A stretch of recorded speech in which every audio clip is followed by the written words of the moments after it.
అందరికి కూడా క్రిస్మస్ శుభాకాంక్షలు మేము మీకు తెలియజేయడానికి స్థలానికి వచ్చాం. దేవుని వాక్యము పరిశుద్ధ గ్రంథం బైబిల్లో ఈ విధంగా తెలియపరుస్తోంది. యేసుప్రభు ఈ విధంగా సెలవిచ్చాడు. దేవుడు లోకమును ఎంతో ప్రేమించను, కాగా ఆయన తన ద్వితీయ కుమారుడిగా పుట్టిన వాని యందు విశ్వాసముంచు ప్రతి వాడును నశింపక నిత్యజీవం పొందినట్లు ఆయనను అనుగ్రహించును అని ఎంతో తేటైన విధానంలో దేవుని ప్రేమను తెలియపరిచినటువంటిగా ఉంటున్నది.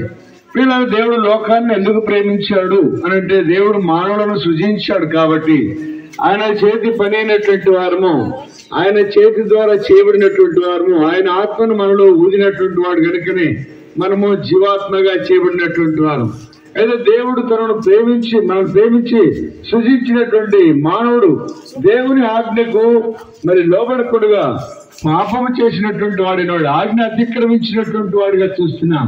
వీళ్ళ ఆజ్ఞ అతిక్రమే పాపమని రాయబడింది. వీళ్ళ లోకంలో అందుని బట్టి పాపముల వచ్చే జీతం మరణమని వ్రాయబడింది. దేవుని వాక్యం వ్రాయబడినట్టుగా ప్రయాసపడి భారం మోసుకొని వచ్చినటువంటి సమస్తమైనటువంటి వాళ్ళ నా యొద్దకు రండి, నేను మీకు విశ్రాంతిని కలగజేతును అని యేసుప్రభువారు ప్రేమతో ఆహ్వానించేది కాదు. కానీ 2023 సంవత్సరాల క్రితం ఈ లోకంలో పరిపూర్ణమైనటువంటి దేవుడు ఈ లోకంలో నరుడుగా ఒక కన్యక గర్భము ద్వారా ఈ లోకంలో జన్మించాడు. ఈ లోకంలో జన్మించిన ఉద్దేశం ఏంటంటే, పాపులను రక్షించడం క్రీస్తు లోకంలోకి వచ్చిన వాక్యం నమ్మదగినది, పూర్ణంగీకారులకు యోగ్యమైనది ఉన్నది.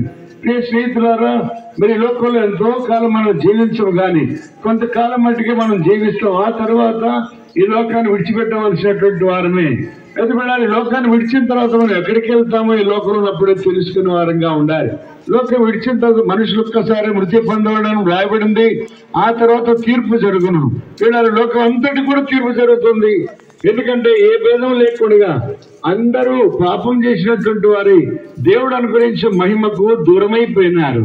కనుకనే ఆ మహిమను మరలా పొందడానికి, ఆ మహిమ ఇవ్వడానికి యేసుప్రభు ఈ లోకంలో జన్మించాడు. ఎలా దొరుకుతుంది ఆ మహిమ అంటే, నా మాట విని నన్ను పంపినవాడందు విశ్వాసం ఉంచేవాడు తీర్పులోనికి దాకా మరణములో నుండి జీవులుగా దాటించబడి ఉన్నాడని రాయబడింది. ప్రియ స్నేహితుల అయ్యా, ఈ ఉదయ కాలము యేసుక్రీస్తు ప్రభువారు ప్రేమతో ఆహ్వానిస్తున్నాడు. ఆయన పాపుల రక్షకుడు, పాపులను క్షమించడానికి అధికారం కలిగినటువంటి వాడు, పరిశుద్ధమైనటువంటి దేవుడు గనుక మనందరి పాప దోషాలను భరించినటువంటి వాడుగా ఉన్నాడు. మన అతిక్రమకులను బట్టి ఆయన గాయపరచబడ్డాడు. మన పాపములను బట్టి మన మీద శిక్ష వేయకుండా తన మీద వేసుకున్నటువంటి వాడుగా ఉన్నాడు. మన దోషాలను బట్టి మనకు ప్రతీకారం చేయకుండా మన ప్రతీకారం ఆయన పొంది మనకు శిక్ష లేకుండా చేశాడు. మనకు మరణం లేకుండా తాను మరణించాడు. ఆయన సమాధిలో పెట్టబడ్డాడు. 3వ దినాన తిరిగి లేచాడు. పీడారా, ఇది రక్షణ సువార్త. యేసుప్రభువారు మరణించాడు, సమాధి చేయబడ్డాడు, తిరిగి లేచాడు, పరలోకానికి వెళ్ళాడు, మరలా వస్తానన్నాడు. ఎందుకు వస్తాడు ఈ లోకం అంటే, మన కొరకై స్థలం సిద్ధపరిచాడు. ఆయన ఉండే స్థలంలో మనకుడు ఉండాలని మళ్ళా తీసుకెళ్ళడానికి రానున్నాడు. నువ్వు సిద్ధంగా ఉన్నావా? ఎవరి పాపములు క్షమించబడి ఉన్నాయో, ఏదోని అతిక్రమణకు పరిహారం అందిన వాడు ఉన్నాడు, వాడే ధన్యుడు. అలాంటి వారే పరలోక రాజ్యంలో ప్రవేశిస్తారని దేవుని వాక్యం పరిశుద్ధ గ్రంథం బైబిల్ సెలవిస్తుంది. యేసుక్రీస్తు ప్రభువారు సెలవిస్తున్నాడు. ఆ జ్ఞాన కాలంలో దేవుడు చూడనట్టు ఉన్నాడు, కానీ ఇప్పుడైతే అందరూ అంతటను మారుమనసు పొందాలని దేవుడు మనుషులకు ఆజ్ఞాపించుతున్నాడు. ఎందుకనగా తాను నియమించినటువంటి మనుషుల చేత భూలోకమునకు తీర్పు తీర్చబడే దినం ఒకటి ఉంది. ఆ దినంలో గ్రంథములు విప్పబడతాయి. ఎవరి పేరును జీవ గ్రంథం రాయబడినట్లు కనబడినట్లా అలాంటి వారందరూ కూడా అగ్ని గంధకులతో మండుగుండములో పాలు పొందుదురు. ఇది 2వ మరణము. ఈ మరణమును తప్పించడానికి తాను మరణించి మనకు మరణం లేకుండా చేశాడు. కనుక క్రీస్తునందున్న వారికి ఏ శిక్షా విధి లేదు.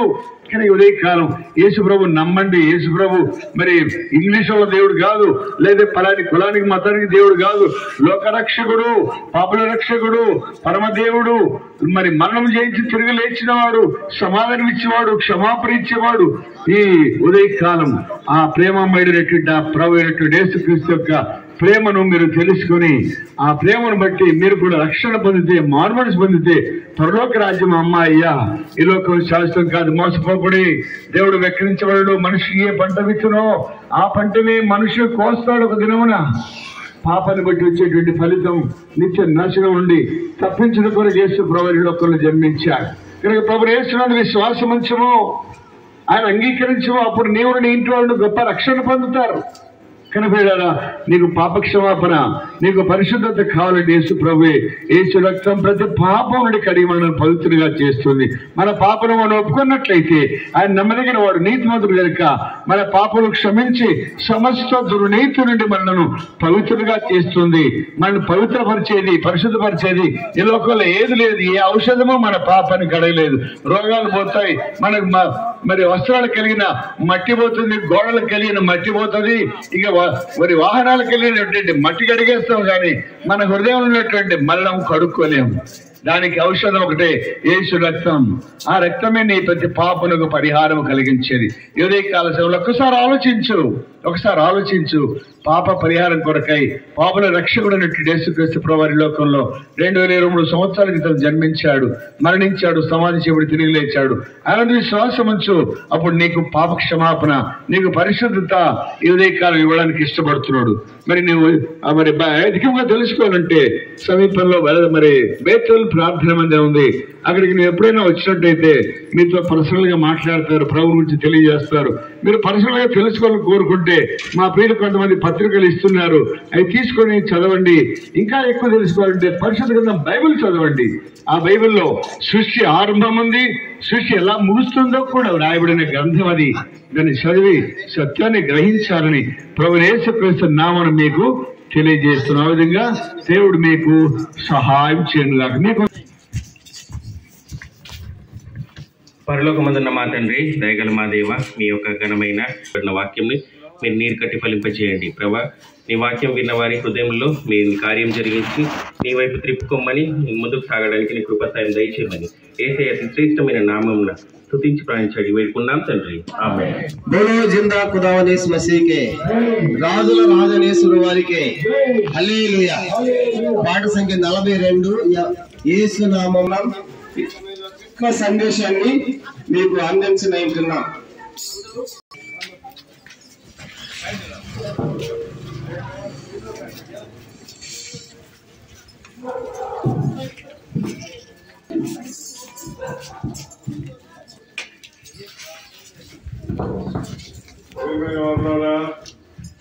ప్రభువు నామమున మీ వీధిలోకి వచ్చేట్టున్నాము.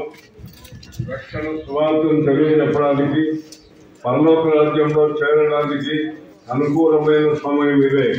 ఎందుకనగా ప్రభువైన యేసుక్రీస్తు వారు చెప్పిన మాట, ఇదిగో నేను త్వరగా వస్తున్నాను, త్వరగా వచ్చే యేసు పనులను సంధించడానికి నీవు కూడా సిద్ధపడి ఉండాలని మనం చేస్తున్నాము. ఘోరమైన పాపం నుంచి, శాపం నుంచి ఈ లోకాన్ని తప్పించడానికి ప్రభువైన యేసుక్రీస్తు వారు పరలోకం నుంచి భూలోకానికి దిగి వచ్చినటువంటి రక్షకుడిగా ఉన్నాడు. కనుక రక్షకుడిని మీ హృదయంలో విశ్వసిస్తే దేవుడు మీకు పరలోక రాజ్యంలో చోటిస్తాడు.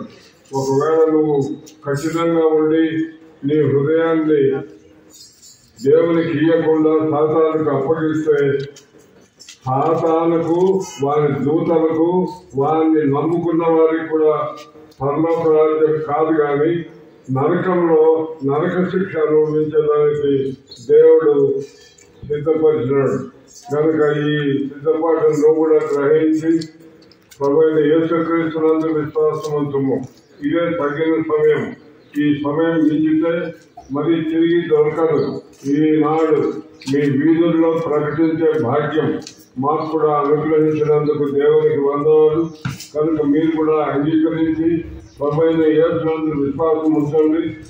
ఎవరైతే విశ్వాసం ఉంచుతాడో వాడు పరలోక రాజ్యంలో చేర్చబడతాడు. కానీ అవిశ్వాసులు, తిరిగివారు, బలహీనులు, బుద్ధిహీనులు దేవుడి రాజ్యంలో ప్రవేశించడానికి వీలు లేదు. కనుక పాపులమైన మనవులను రక్షించడానికి ప్రభువైన యేసుక్రీస్తు వారు 2000 సంవత్సరముల క్రిందట ఈ లోకానికి దిగి వచ్చిన దేవుడు, ఆయన కార్చిన ప్రశస్త రక్తమును బట్టి అందరికీ ఒక మార్గం సిద్ధపరచబడింది. ఎవరైనా పాపిగా ఉండి, అయ్యా నేను పాపి, నా పాపను క్షమించాలని అడిగితే క్షమించడానికి యేసుక్రీస్తు ప్రభువారు సిద్ధంగా ఉన్నారు. సిద్ధంగా ఉన్నటువంటి యేసుక్రీస్తు ప్రభువాన్ని తృణీకరించకుండా, అలక్ష్యం చేయకుండా, నీ ఇష్టానుసారంగా జీవించకుండా, దేవునికి అనుకూలంగా బ్రతికి ఈ కొన్ని దినాలు ప్రభు వచ్చే సమయంలో ఉన్నాం కనుక ప్రభువునందు విశ్వాసం ఉంచండి. అప్పుడు మీరు మీ ఇంటి వారు రక్షణ పొందుతారు. ఎందుకనగా పాపను రక్షించడానికే యేసుక్రీస్తు ఈ లోకానికి వచ్చినాడు. ఈ లోకంలో కూర్చున్న ప్రతి వాడు కూడా పాపిగా నిర్ణయించబడినాడు. కనుక పాపలను రక్షించడానికి వచ్చిన యేసుక్రీస్తు ప్రభువు తన ప్రాణాన్ని శిలువలో అప్పగించినాడు. కఠినమైన మరణ శిక్ష పొందినాడు. నీవు పొందవలసిన శిక్షను తానే పొంది నీకు విడుదల దయచేసినాడండి. ఈ విషయాన్ని గ్రహించాలని మనం చేస్తున్నాము. ఇదిగో నేను త్వరగా వస్తున్నాను. ప్రతివాడు తన జీవితమును పొందినట్లుగా ఆయన సిద్ధపరిచిన జీవితం ఆయన యొక్క ఉన్నది. నువ్వు చేసిన ప్రతి అబద్ధములకు, ప్రతి నీచ కార్యములకు దేవుడు శిక్ష అనుభవించినాడు. శిక్ష అయితే నీకు లేదు, కానీ శిక్ష తప్పించుకునే మార్గం నీకు చూపించినాడు. I am the way, the truth and the life. నేనే మార్గమును, సత్యమును, జీవమునై ఉన్నానని యేసుక్రీస్తు ప్రభువు సెలవిచ్చిన మాట. ఆయన తప్ప ఇంక ఈ లోకంలో నిన్ను రక్షించేవాడు ఎవడు లేడు. అందరూ నిన్ను మోసం చేసేవారే, నిన్ను దగా చేసేవారే. నీకు ఎలాంటి హోప్ లేకుండా ఈ దునియాను, దాన్ని, ఈ ప్రపంచాన్ని నాశనం చేస్తున్న సాతాను అనుసరించకుండా ప్రభువైన యేసునందు విశ్వాసం ఉంచుము. ప్రభువైన యేసునందు తండ్రి పరలోక రాజ్యంలో నీకు చోటు కావాలంటే ఇదే మిక్కిలి అనుకూలమైన సమయం, ఇదే రక్షణ దినం. కనుక ఈ రక్షణను నువ్వు తృణీకరించకుండా దయతో యేసుక్రీస్తు ప్రభువుని అంగీకరించి క్షేమం పొందాలని, మేలు పొందాలని, మీ మేలు కోరి ఇంతమంది ఉదయకాలాన్ని మీ వద్దకు వచ్చేట్టున్నాం. ఎందుకంటే మాకేం పరిపాలన లేక కాదు. కనుక ప్రియమైన వాళ్ళరా, దేవుని కూర్చిన సువార్తమానం ప్రకటించే వారి పాదములు పర్వతముల మీద సుందరమునై ఉన్నవి. కనుక రక్షణ సువార్తను ప్రకటించుతున్నాం. ప్రభువైన యేసుక్రీస్తే మార్గం, ప్రభువైన యేసుక్రీస్తే సత్యం, ప్రభువైన యేసుక్రీస్తే జీవము గల దేవుడు. ఆయన్ని అంగీకరించండి. సమయం ఉండగానే మీ పాపములు ఒప్పుకొని క్షమాపణ పొంది పరలోక రాజ్యమునకు లేదా యేసు ప్రభు రాకడ కొరకు మీరు సిద్ధపడాలని ఈ ఉదయకాలంలో మిమ్మల్ని బ్రతిమలాడుతున్నాం. దయతో అలక్ష్యం చేయొద్దు. దేవుని సువార్తను నిర్లక్ష్యంగా చూడవద్దు. ఇదే సమయం, ఇదే మంచి సమయం. కనుక ప్రభునందు విశ్వాసం ఉంటుము. అప్పుడు నీవును నీ ఇంటి వారును రక్షణ పొందుదురు. ఇది దేవుని సువార్త. కనుక నమ్మిన వాడు పరలోక రాజ్యంలో చేర్చబడతాడు. నమ్మని వారికి శిక్ష విధింపబడుతుంది. నిత్య నరకంలో ప్రవేశించకుండా మీరు నిత్య శాంతిలో, సమాధానంలో ఉండాలని ఈ ఉదయకాలంలో మిమ్మల్ని బతిమలాడుతున్నాం. దేవుడే మీకు సహాయం చేయను గాక. ఆమేన్. ప్రార్థన చేస్తాం.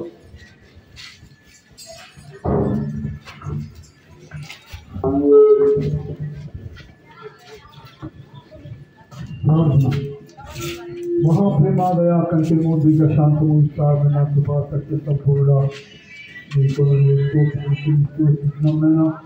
ఈ పునరుద్ధరణలో ఈ దాసుల ద్వారా ప్రభావితపడిన జీవాసులు బట్టి స్తోత్రాలు.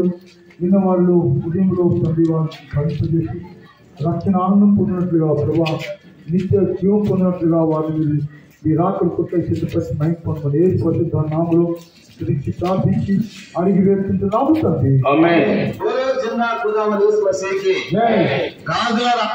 వారికి శాంతి సంతోషం ఇచ్చేసిన వారికి, పాపాన్ని క్షమించేసిన వారికి, పరలోకం ఇచ్చేసిన వారికి హల్లెలూయా. మీరు అధికంగా తెలుసుకున్న వారికి సమీపంలో భారతనగరంలో బేతేలు ప్రార్థన మందిరం ఉన్నది. Road number 10. కానీ ప్రతి ఆదివారం ఆరాధన ఉంది. మిమ్మల్ని అందరూ ప్రేమతో ఆహ్వానిస్తూ ఉన్నాం. మీకు అనేక విషయాలు తెలుసుకోవచ్చు. ప్రభు మిమ్మల్ని మీ కుటుంబంలో ఈ క్రిస్మస్ సంతోష ఆనందములతో నింపును గాక. ఆమేన్. యేసు ప్రభువే లోక రక్షకుడు, వేరెవరు లేరు అనే పాట. పాఠ సంఖ్య 49. యేసు ప్రభువే లోక రక్షకుడు. యేసు ప్రభువే లోక రక్షకుడు, వేరెవరు లేరు పాపులైన మనల రక్షింప, వేరెవరు లేరు